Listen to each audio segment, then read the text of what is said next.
4 kesalahan yang sering dilakukan oleh desainer grafis pemula. Jadi perhatikan ya teman-teman ini supaya teman-teman tidak melakukan kesalahan-kesalahan ini.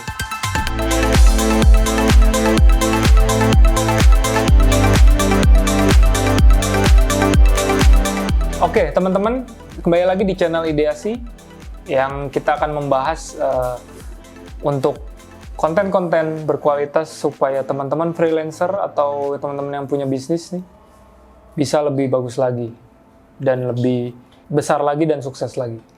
Oke, jangan lupa sebelumnya subscribe karena di channel ini kita akan bahas banyak hal seperti yang tadi gue sebutkan ya di awal. Langsung aja kontennya. 4 kesalahan yang biasanya sih dilakukan oleh desainer grafis pemula. Tapi tidak menutup kemungkinan yang udah jago-jago pun suka jatuh ke kesalahan yang sama. Jadi, untuk teman-teman perhatikan baik-baik. Harapannya setelah nonton ini, teman-teman bisa menghindari kesalahan-kesalahan ini. Dan balik lagi, dalam desain itu tidak ada yang fix atau baku, jadi harus begini, harus begitu. Tidak ada peraturan. Teman-teman bisa break the rules, itu asal seperti balik di ketika kita mendengar keinginan klien. Kalau memang kliennya suka, why not? Ya. Yang pertama, yang sering gue temukan ya, yaitu adalah terlalu ramai.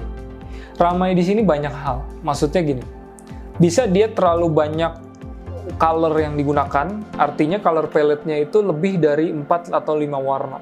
Biasanya warnanya jadi 10 atau lebih. Nah itu biasanya gue sering sebut sebagai desainnya dangdut. Nah maksudnya warna-warni ya. Jadi ketika terlalu ramai, tentunya otak manusia kan butuh waktu untuk mencerna. Semakin banyak elemen warna yang teman-teman masukkan, tentunya akan membuat otak tuh jadi cukup banyak yang harus diproses warna-warna di desain yang teman-teman bikin. Nah, lalu ada juga terlalu banyak jenis huruf, jenis typeface yang teman-teman gunakan. Nah, ini sering banget terjadi. Misalnya judulnya pakai Arial, font di bawah judulnya, subjudulnya, subheadline-nya pakai Calibri. Lalu teksnya pakai Georgia. Nah itu kan istilahnya fontnya udah ada 3, terus ada banyak sekali fontnya. Belum juga ntar ada untuk elemen lain fontnya beda lagi. Nah ini sering gue temui dan inilah sebenarnya yang membedakan yang desain profesional sama yang biasa aja atau yang baru mulai. Yaitu mungkin karena saking mencintai sebuah font, jadi fontnya itu dipakai terus biarpun nggak masuk gitu dengan desainnya juga digunakan lagi dan biasanya sih itu yang membuat kita menjadi kelihatan amatir desainnya.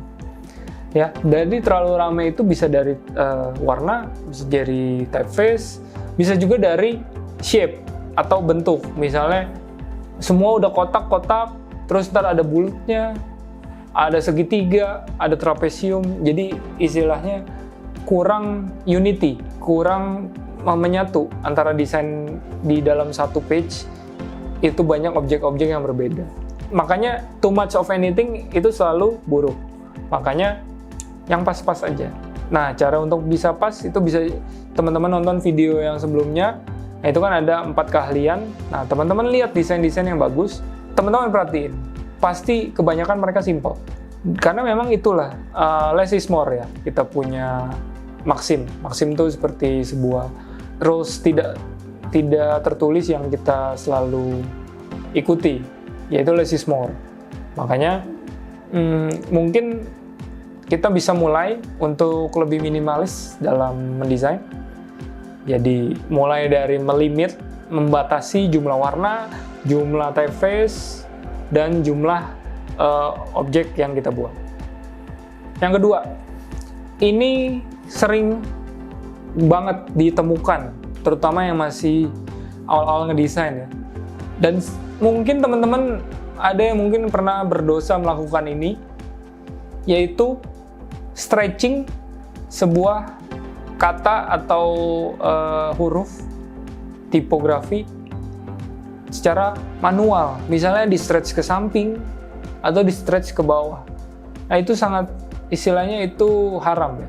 Kalau sebagai desainer melakukan itu tuh teman-teman tidak menghargai jeripaya seorang tipografer yang sudah mendesain setiap lekuk dari font agar indah, tapi teman-teman hancurkan dengan teman-teman stretch ya sebuah font. Nah, hindari kesalahan itu.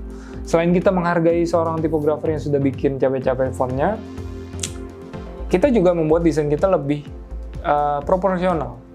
Karena dalam membuat font itu mereka pakai perhitungan dan tidak iseng aja gitu ya. Ini kayaknya bagus deh kalau dia huruf N-nya itu lebarnya segini gitu. Nah, kalau misalnya si tipografer sendiri sudah menentukan bahwa lebarnya segini dan tinggi segini, kita hanya bisa memproporsionalkan sesuai dengan perbandingan skala desain kita. Makanya kalau bisa ketika ngegedein, jangan stretch ke samping atau stretch ke bawah, tapi stretch yang miring. Jadi dia membesar secara proporsional. Yang ketiga, kurang margin. Ini sering terjadi, yaitu ketika ngedesain, demen banget tuh, mepet-mepet ke ujung kertas, ujung layar gitu ya. Terus kalau bikin tombol, mepet-mepet tuh ke garis tombolnya. Nah ini sebenarnya mungkin prinsip hidupnya dia mungkin hemat ya. Jadi dia saking hematnya sampai ke bawah ketika ngedesain juga hemat deh. Space-nya dihemat, dipepet-pepetin semuanya. Ya kita dalam desain tuh ada istilah white space. Nah, white space ini memang mungkin belum terbiasa ya teman-teman menggunakan white space. Dikiranya kalau ruang kosong itu rugi. Kalau nyetak gitu ya, ada ruang kosong tuh kayak, wah sayang banget nih bisa diisi rame gitu ya.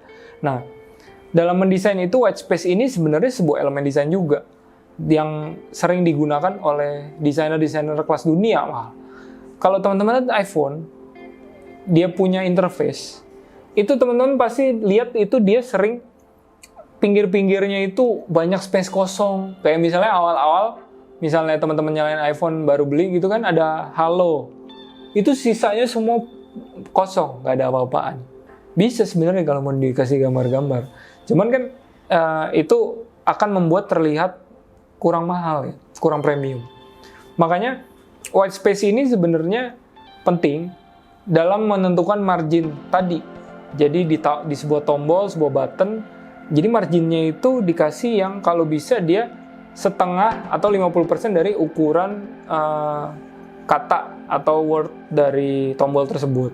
Nah itu untuk membuat teman-teman memiliki margin yang luas, yang aman, sehingga desain teman-teman terlihat lebih bagus. Nah yang terakhir ini, gue sering bilang ini adalah penyakit desainer yang baru bisa software. Baru bisa software, langsung tuh semua fitur dicobain ya.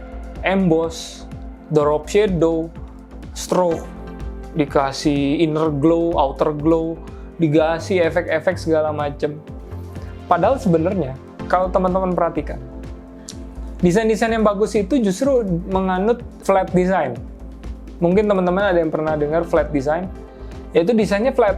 Jadi dia tidak memiliki dimensi, atau kayak dikasih bayangan, dikasih emboss. Emboss tuh jadi kayak akan huruf timbul. Kan biasa di Photoshop ada tuh ya. Nah, itu it's so 19 something ya. Kita sekarang udah 2022. Tentunya ketika ngedesain, kita juga harus perhatikan tren juga. Efek apa memang yang sebenarnya masuk dengan target audience kita dan market yang mau kita desainkan. Karena kalau misalnya kita mendesain untuk misalnya interface sebuah aplikasi, kita bikin desainnya pakai efek-efek emboss, glow segala macam, teman-teman akan menemukan bahwa desainnya terlihat lebih kampungan gitu. Karena sangat tidak sesuai dengan tren dan yang sudah biasa mata kita lihat. Nah, desainer tuh butuh kerendahan hati memang untuk bisa menerima bahwa iya ya, ternyata ada hal-hal tertentu yang emang cocok, ada yang nggak cocok.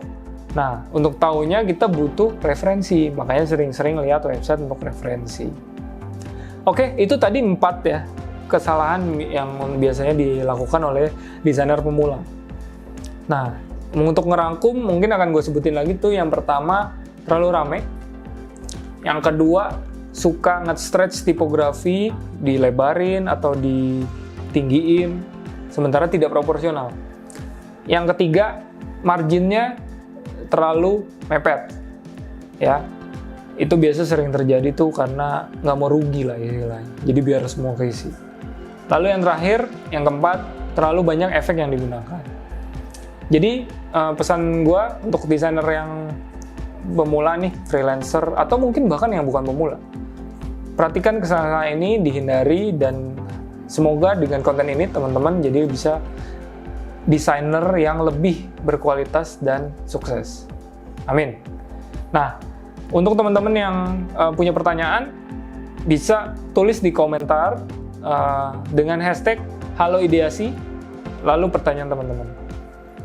Nanti kita akan jawab dari tim kita, maupun saya sendiri akan bikin konten juga mungkin untuk teman-teman yang pertanyaan menarik. Gue akan bikinin, jadi teman-teman bisa nonton di channel Ideasi. Makanya jangan lupa subscribe, biar siapa tahu pertanyaan teman-teman muncul, teman-teman bisa langsung nonton. Oke, sampai jumpa di video selanjutnya. Dadah.